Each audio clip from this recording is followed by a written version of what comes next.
প্রখ্যাত ইসলামী চিন্তাবিদ, প্রখ্যাত আলেমে দ্বীন, সব মানুষের নবী, চিরকালের নবী, তোমার তরে হাজার কোটি সালাম, তোমার শুভ আবির্ভাব। 950 বারের মতো তিনি রাসূলুল্লাহ সাল্লাল্লাহু আলাইহি ওয়াসাল্লাম কোরআনের মাধ্যমে বিজ্ঞান গবেষণার প্রতি মানুষকে আহ্বান জানিয়েছেন। নামে সে মহান অতুলনীয় অমীয় বাণী হল অনন্ত সিংহের পাঠ খোলা কালাম আল কোরআন নামে।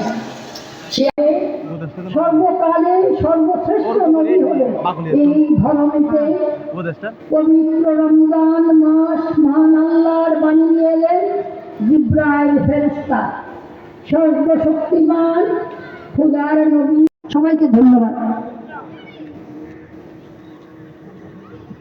এ পর্যায়ে মরহুম ডক্টর জামাল নজরুল ইসলামের সংক্ষিপ্ত স্মৃতিচারণ করবেন। মানবতায় যাও এগিয়ে, দোজখ সম পৃথিবীতে বেহেশত নামবে। আল্লাহর নবী করুণার ছবি, রসুল হাসবে, লা ইলাহা ইল্লাল্লাহু। Embassy of Iran, distinguished guests, আমি আজকের এই সময় কিছুক্ষণের জন্য অংশগ্রহণ করার সুযোগ পেয়ে অত্যন্ত আনন্দিত।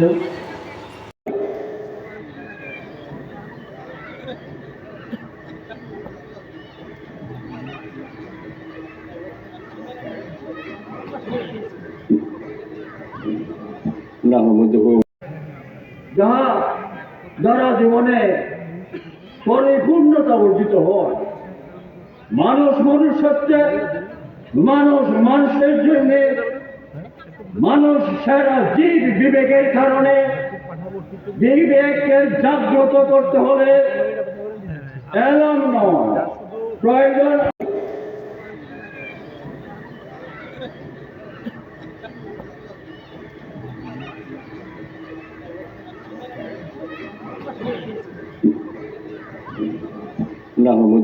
মঞ্চে উপবিষ্ট আমার ইকরাম, সমবেত স্বদেশ প্রেমিক, মানব প্রেমিক, সমাজ ও জনহিতৈষী, আল্লাহ আল্লাহ রসুল প্রেমিক এবং গুরুত্বতম এবং পবিত্রতম মাহফিলের পরম শ্রদ্ধার সভাপতি, সম্মানিত ইমানের অঙ্গ ভাই, আসুন সৃষ্টির সেরা মানব বিবেকবান হিসেবে, মর্যাদাবান হিসেবে আমরা দেশের স্বাধীনতা এবং সার্বভৌম